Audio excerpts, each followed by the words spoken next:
தமிழ்நாட்டை பொறுத்தளவு இப்போ எல்லாருமே ரொம்ப பிரபலமாக வந்து பேசிகிட்டு இருக்கிறது டிவிகே. விஜய் வந்துட்டு முதலமைச்சர் ஆவாரா ஆக மாட்டாரா? ஏன்னா அவர் வந்துட்டு 108 சீட்டு ஜெயிச்சும் 108 எம்எல்ஏ கையில் இருந்தும் அவரால் வந்துட்டு முதலமைச்சர் ஆக முடியல, ஆட்சி அமைக்க முடியல. ஸோ அந்த மாதிரியான ஒரு இக்கட்டான சூழ்நிலையில் வந்துட்டு மாட்டிக்கிட்டாரு. ஸோ அவர் எதிர்காலத்தில் அவர் எந்த மாதிரி முடிவு எடுக்க போகிறாரு அதை பற்றி நம்ம வந்து டீட்டெயிலாக வந்து பார்க்கலாம். அது மட்டும் இல்லாமல் விஜய் வந்துட்டு அவர் கடந்து வந்த பாதைகள், அவர் வந்துட்டு நடிகராக இருந்து அதுக்கப்புறம் கட்சி ஆரம்பித்து அதுக்கப்புறம் என்னென்ன செயல்பாடுகள்லாம் ஈடுபட்டார் அப்படிங்கிறத வந்து இந்த வீடியோவில் வந்து டீட்டெயிலாக நம்ம வந்து பார்க்கலாம்.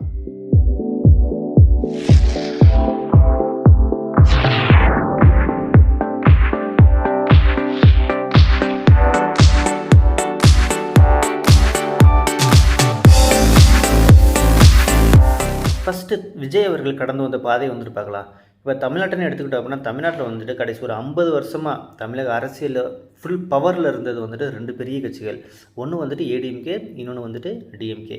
ஆனால் அந்த 2026 தேர்தல் வந்துட்டு தமிழக அரசியல் வரலாற்றையே மாற்றிருச்சுன்னு தான் சொல்லணும். ஏன் அப்படின்னா ஒரு நடிகர், ஒரு ரசிகர் பேரரசு, ஒரு புதிய கட்சி, அதாவது இன்றைக்கி தமிழ்நாடு ஃபுல்லே ரொம்ப பிரபலமாக பேசிகிட்டு இருக்க பேர் என்னென்னு பார்த்தா விஜய் அவர்களை பற்றி தான் தமிழ்நாடு ஃபுல்லாமே ரொம்ப பிரபலமாக வந்து பேசிகிட்டு இருக்கிறாங்க. அதாவது தமிழக வெற்றி கழகத்தை தான் இவர் தான் வந்துட்டு உருவாக்குனார். இப்போது தமிழக அரசியலே இவரை மையமாக வச்சு தான் மாறிட்டு வந்து இருக்குதுன்னு நம்ம வந்து சொல்ல முடியும்.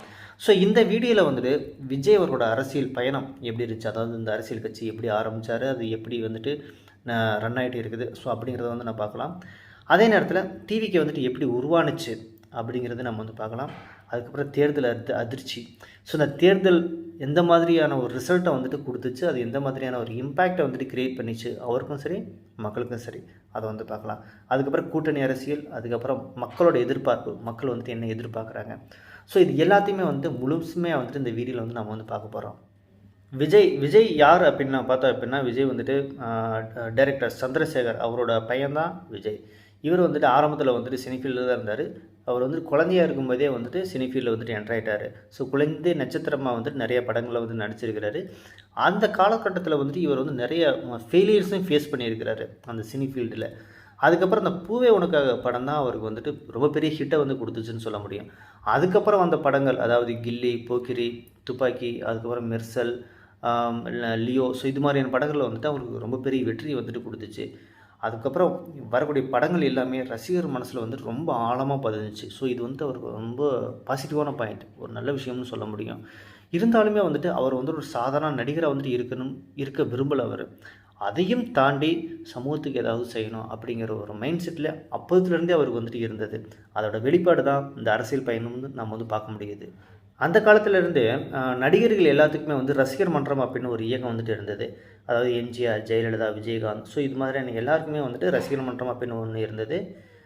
இன்னும் ஒரு சில பேர் என்ன பண்ணாங்க அப்படின்னா அந்த ரசிகர் மன்றத்தை வந்துட்டு அரசியல் இயக்கமாகவும் கூட மாற்றிக்கிட்டாங்க. அதே வழியில் தான் மிஸ்டர் விஜயும் அவர்களும் என்ன பண்ணார் அப்படின்னா அவருக்கும் ரசிகர் மன்றம் அப்படின்னு ஒரு இயக்கம் இருந்தது. காலப்போக்கில் வந்துட்டு அந்த ரசிகர் மன்றத்தை வந்துட்டு அரசியல் இயக்கமாகவும் வந்துட்டு மாற்றிக்கிட்டாரு. இதுதான் அதோட ஸ்டார்டிங் பாயிண்ட்னு சொல்லலாம். அதோட வெளிப்பாடு தான் இந்த அரசியல் பயணம் கூட நம்ம சொல்ல முடியும். அதே நேரத்தில் அப்போதுலேருந்தே இவர் வந்துட்டு சோசியல் சர்வீஸ்லையும் ஈடுபட்டிருந்தார்.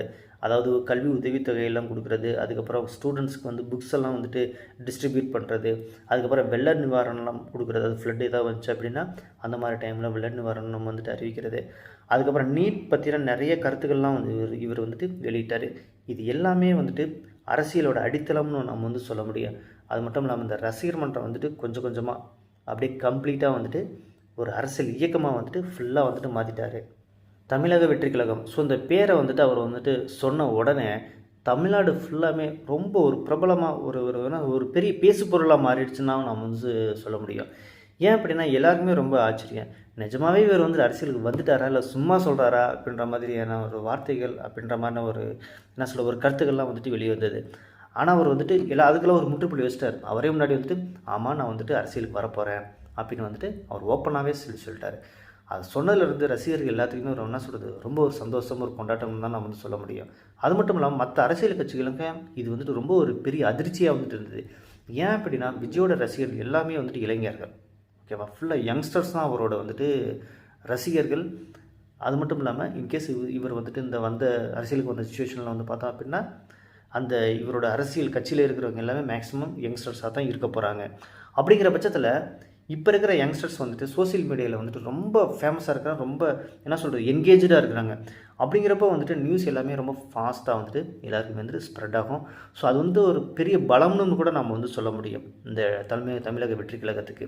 ஸோ அதோட இம்பேக்ட் தான் இந்த தேர்தல் வந்துட்டு வந்திருக்குதுன்றதை நம்ம வந்து ஈஸியாக வந்து பார்க்க முடியுது. இந்த 2026 தேர்தல் டேட் அனௌன்ஸ் பண்ண உடனே எல்லா கட்சிகளையும் வந்துட்டு தேர்தல் பிரச்சாரம் வந்துட்டு தொடங்கினாங்க. அதே மாதிரி டிவிகே தமிழக வெற்றி கழகம் அவங்களுமே வந்துட்டு இந்த தேர்தல் பிரச்சாரத்தை வந்துட்டு தொடங்கினாங்க.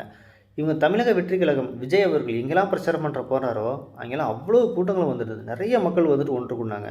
ஆனால் இங்கே பிரச்சாரத்துக்கு வந்திருந்த மக்கள் யாரெல்லாம் பார்த்தோம் அப்படின்னா எல்லாருமே யங்ஸ்டர்ஸ், இளைஞர்கள் தான் மேக்ஸிமம் வந்துட்டு அந்த அந்த கூட்டத்தில் வந்து கலந்துக்கிட்டாங்க. இதெல்லாம் பார்க்கும்போது மற்ற கட்சிகளுக்கும் சரி, மற்ற அரசியல் விமர்சனம் எல்லாருக்குமே சரி ரொம்ப பெரிய ஆச்சரியமாக போச்சு. நிஜமாகவே இவர்கள்லாம் வந்துட்டு வாக்காளர்களா, இவங்களோட ரசிகர்களா, இவங்களோட அரசியல் இயக்கத்தை சேர்ந்தவங்களா, என்ன சொல்கிறது, இந்த மாதிரி கருத்துக்கள்லாம் அவங்க வந்துட்டு முன்னாடி வச்சாங்க. அது மட்டும் இல்லாமல் தேர்தல் நாள் நெருங்க இவர்களோட செல்வாக்கு, இவர்களுடைய ஆதரவு வந்துட்டு அதிகமாகிட்டே போனது. அது மட்டும் இல்லாமல் இந்த பிரச்சாரத்தின் போது அவர் நிறைய விஷயங்களை வந்துட்டு அவர் வந்து பேசினார். அதாவது வேலைவாய்ப்பு, படித்து முடித்த இளைஞர்களுக்கு வந்து வேலைவாய்ப்பு, அதுக்கப்புறம் கல்வி, பெண்கள் பாதுகாப்பு, அதுக்கப்புறம் தொழில் வளர்ச்சி, அதுக்கப்புறம் டெக்னாலஜி, ஆர்டிஃபிஷியல் இன்டெலிஜென்ட்டு, ஸோ இது மாதிரியான விஷயங்கள் நிறைய வந்துட்டு முன்னாடி வச்சார்.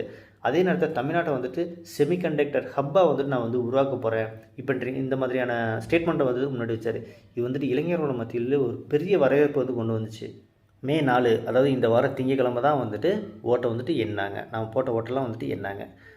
அதாவது இந்த வாக்கு எண்ண ஆரம்பித்த கொஞ்ச நேரத்திலேயே எல்லாருக்கும் ஒரு விஷயம் வந்து கிளியராக வந்துட்டு புரிஞ்சிச்சு. அதாவது தமிழ்நாடு வந்துட்டு மாறிடுச்சு அப்படின்ற ஒரு விஷயம் வந்துட்டு எல்லோரும் மனசுலேயும் வந்துச்சு.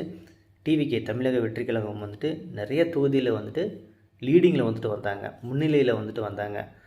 அதாவது இந்த எக்ஸிட் போல் ரிசல்ட்லாம் சொன்னாங்க பார்த்தீங்களா முன்னாடி, அந்த ஒரு ரிசல்ட்டு கூட இந்த டிவிகே தமிழக வெற்றி கழகத்துக்கு சாதகமாக இல்லை. ஆனால் இந்த ஆக்சுவல் ரிசல்ட் இருக்குது பார்த்தீங்களா, அது வந்துட்டு கம்ப்ளீட்டாக வந்து சேஞ்ச் ஆகிடுச்சு. கம்ப்ளீட்டாக வந்து டிவிகேக்கு சாதகமாக வந்துருச்சு. இது வந்துட்டு யாருமே வந்துட்டு எதிர்பார்க்கல.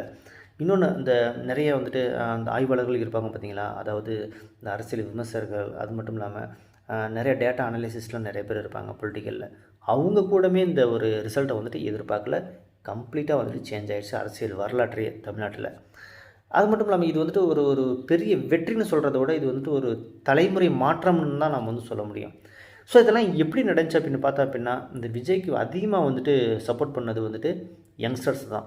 அது மட்டும் இல்லாமல் புதுசாக ஓட்டு போட்டவங்க நிறைய பேர் வந்துட்டு இந்த விஜய்க்கு வந்து சப்போர்ட் பண்ணியிருக்கிறதா வந்துட்டு பார்க்க முடியுது. ஸோ சட்டமன்ற தேர்தல் முடிவுகள் வந்துட்டு சக்ஸஸ்ஃபுல்லாக வந்துட்டு அனௌன்ஸ் பண்ணிட்டாங்க. தமிழக வெற்றி கழகம் வந்துட்டு 108 தொகுதியில் வந்துட்டு கைப்பற்றினாங்க.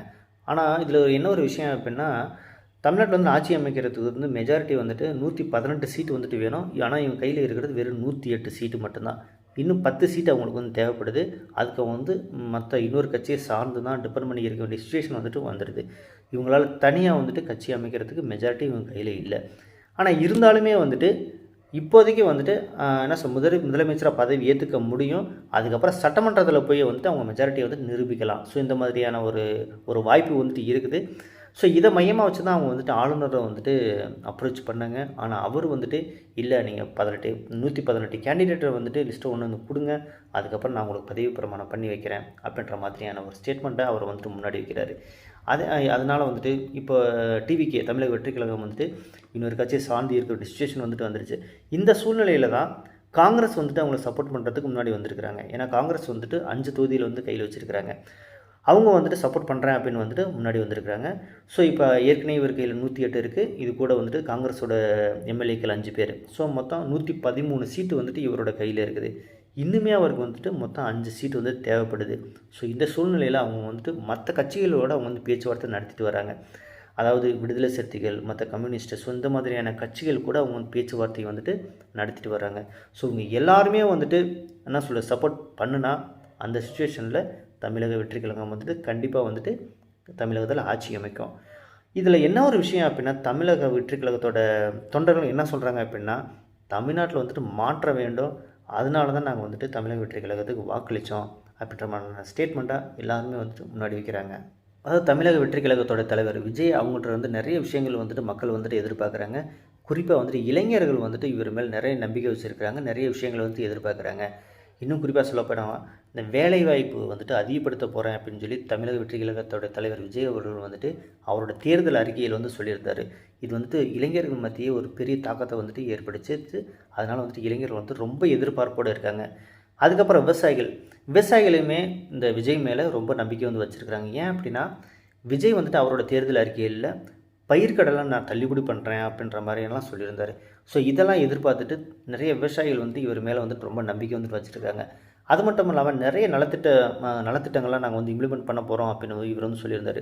குறிப்பாக சொல்லப்போனால் அப்படின்னா பெண்கள் பாதுகாப்பு, கல்வி, அதுக்கப்புறம் ஊழல், ஸோ இது மாதிரியான ஏரியாவில் நாங்கள் ரொம்ப அதிகமாக ஃபோக்கஸ் பண்ண போகிறோம் அப்படின்னு வந்து சொல்லியிருந்தார்.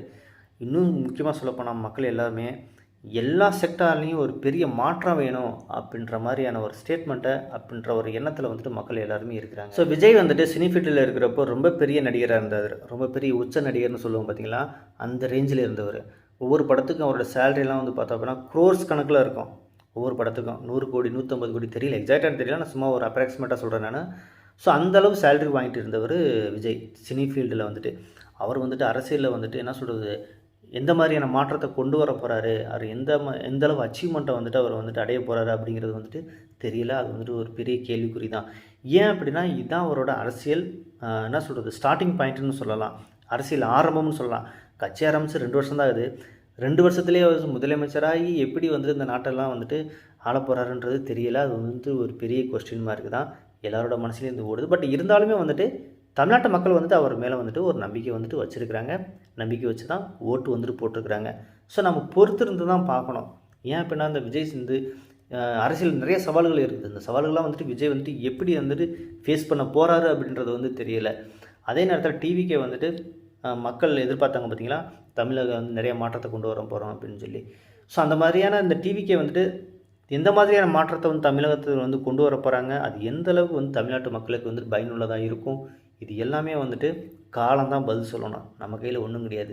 காலப்போக்கில் வந்துட்டு இவங்க எப்படி பெர்ஃபார்ம் பண்ண போகிறாங்களோ அதை பேஸ் பண்ணி தான் இவங்களோட ஃப்யூச்சர் எதிர்கால அரசியல் வாழ்க்கையே அங்கே தான் இருக்குது. ஸோ இதை பற்றின உங்களோட கருத்துக்களில் வந்துட்டு தயவு செஞ்சு கமெண்ட் பாக்ஸில் சொல்லுங்கள். உங்களுக்கு பிடிச்சிருந்தால் லைக் பண்ணுங்கள், சப்ஸ்கிரைப் பண்ணுங்கள், ஃப்ரெண்ட்ஸுகளுக்கும் ஷேர் பண்ணுங்கள். ஓகே, பாய், தேங்க்யூ.